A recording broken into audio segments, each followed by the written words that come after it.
Panginoong Maria, napupuno ka ng grasya. Ang Diyos ay kapiling mo tuwing Hallelujah, Hallelujah, Hallelujah, Hallelujah.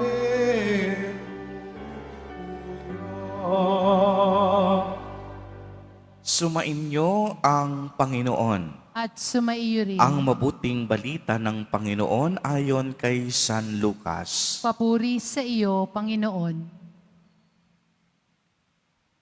Nang ika-6 na buwan na ng pagdadalang tao ni Elizabeth, ang Anghel Gabriel ay sinugo ng Diyos sa Nazareth, Galilea, sa isang dalaga na ang pangalan ay Maria.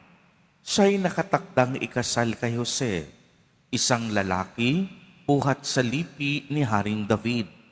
Paglapit ng anghel sa kinaroroonan ng dalaga, pinati niya ito, "Matuwa ka, ikaw ay kalugod-lugod sa Diyos." Wika niya, "Sumasa iyo ang Panginoon." Naguluminahan si Maria sa gayong pangyayari at inisip niyang mabuti kung ano ang kahulugan niyon. Kaya't sinabi sa kanya ng anghel, "Huwag kang matakot, Maria, sapagkat kinalulugdan ka ng Diyos. Makinig ka, ikaw ay maglilihi at manganganak ng isang lalaki, at siya'y tatawagin mong Jesus. Magiging dakila siya at tatawaging anak ng kataas-taasan. Ibibigay sa kanya ng Panginoong Diyos ang trono ng kaniyang amang si David. Maghahari siya sa angkan ni Jacob magpakailanman, at ang kaniyang paghahari ay walang hanggan." "Paanong mangyayari ito, gayong ako'y dalaga?" tanong ni Maria. Sumagot ang anghel, "Bababa sa iyo ang Espiritu Santo at lililiman ka ng kapangyarihan ng kataas-taasan. Kaya't banal ang ipanganganak mo at tatawaging anak ng Diyos. Natatandaan mo ang iyong kamag-anak na si Elizabeth. Alam ng lahat na siya ay baog, ngunit naglihi siya sa kabila ng kaniyang katandaan, at ngayoy ika-6 na buwan na ng kaniyang pagdadalang tao, sapagkat walang hindi mapangyayari ang Diyos." Sumagot si Maria, "Ako'y alipin ng Panginoon. Mangyari sa akin ang iyong sinabi." At nilisan siya ng anghel. Ang mabuting balita ng Panginoon. Pinupuri ka namin, Panginoong Hesukristo. Magsiupo muna po ang lahat. Magandang umaga po sa inyong lahat, mga kapatid kay Kristo. Sa lahat po ng ating mga taga-subaybay sa iba't ibang online platforms at sa lahat ng ating mga kadiboto sa iba't ibang panig ng Pilipinas at maging sa buong mundo kung saan tayo ay naaabot ngayon ng ating live streaming. Mapayapang umaga din po sa inyong lahat. Purihin at dakilain natin ang ating Panginoon, ang mahal na poong Jesus Nazareno. Mga kapatid kay Kristo at mga kadiboto, malugod po namin kayong tinatanggap sa Basilica Minor at Pambansang Dambana ni Jesus Nazareno. Sa araw na ito ay atin pong ginugunita ang pagkareyna ng mahal na Birheng Maria. Sa tuwing pinag-uusapan po natin ang salitang reyna, ang unang pumapasok sa ating kaisipan ay kaningningan, katanyagan, kayamanan, at karikitan. Ito ay ang ating makalupang pananaw.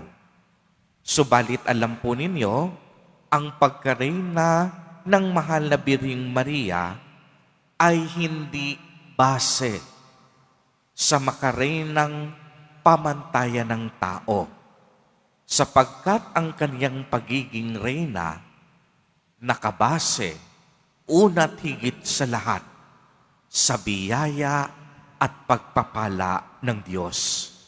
Kaya naman, ang kaniyang korona ay hindi gintong korona, kung hindi korona ng kababaang loob at pag-aalay ng sarili upang maganap ang kalooban ng Diyos. Ang kaniyang damit ay hindi ang magagarang kasuotan na madalas nating nakikita sa mga handaan, kung hindi damit ng pag-ibig at pagmamahal. Ang kaniyang trono hindi matatagpuan sa loob ng isang malaki at malawak na palasyo. Subalit ang trono niya ay ang katapatan sa Diyos hanggang sa huling sandali ng kaniyang buhay. Ang mahal na ina mismo ang nagsabi, "Ako ay alipin ng Panginoon. Maganap nawa sa akin ayon sa sinabi mo." Ano po ang ibig sabihin nito? Narinig natin sa ating ebanghelyo na sa pagbati ng mahal o sa pagbati ng anghel kay Maria, dinala ang mabuting balita upang siya ang maging ina ng ating Poong Jesus Nazareno.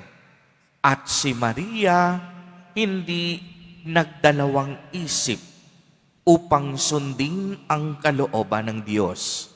Bagamat may sarili siyang plano at sariling pangarap sa buhay, isinantabi ni Maria ang lahat ng ito upang bigyang daan ang dakilang plano sa kaniya ng Diyos.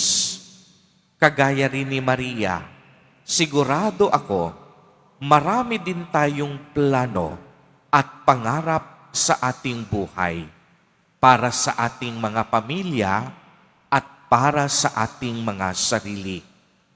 Subalit ang magandang katanungan at ang hamon sa ating lahat sa araw na ito, mga kapatid at kadiboto, handa na ba tayong isuko ang mga ito kung sakaling tawagin din tayo ng Diyos na maglingkod sa kaniyang ubasan? Handa ba tayong kalimutan ang ating mga sarili, kagaya ni Maria, upang maging daluyan ng biyaya at pagpapala ng Diyos? Sa araw na ito, muling ipinapaalala sa atin sa Ebanghelyo na tulad ng mahal na Birheng Maria, manatili tayong masunurin at mapagkumbaba dahil batid ng mahal na ina ang kaniyang pagkareyna ay dahil sa kaningningan ng kagandahang loob ng Diyos.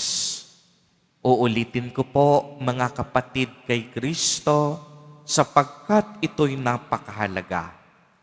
Alam at batid ni Maria na ang kaniyang pagkareyna ay hindi nakasalalay sa takbo ng mundo. Ang kaniyang pagkareyna ay dahil sa kaningningan ng kagandahang loob ng Diyos. Hindi dahil siya ay magaling, kung hindi dahil ang Diyos ay dakila at lubhang maunawain. Tunay nga pong ang pagkarena ni Maria, nakaugat din sa paghahari ng kaniyang anak, si Jesus Nazareno. Si Kristo ang ating hari magpakailanman. Siya ay parang araw, ang bukal ng liwanag, at si Maria ay ang buwan. Ang araw ang nagtatanglaw o nagbibigay ng liwanag sa buwan upang ito ay gumanda at magningning. Si Kristo ang araw, si Maria ang buwan. Ang kaniyang kaningningan ay dahil sa kagandahang loob ng Panginoon. Amen. Amen. Purihin at dakilain natin ang ating Panginoon, ang mahal na poong Jesus Nazareno.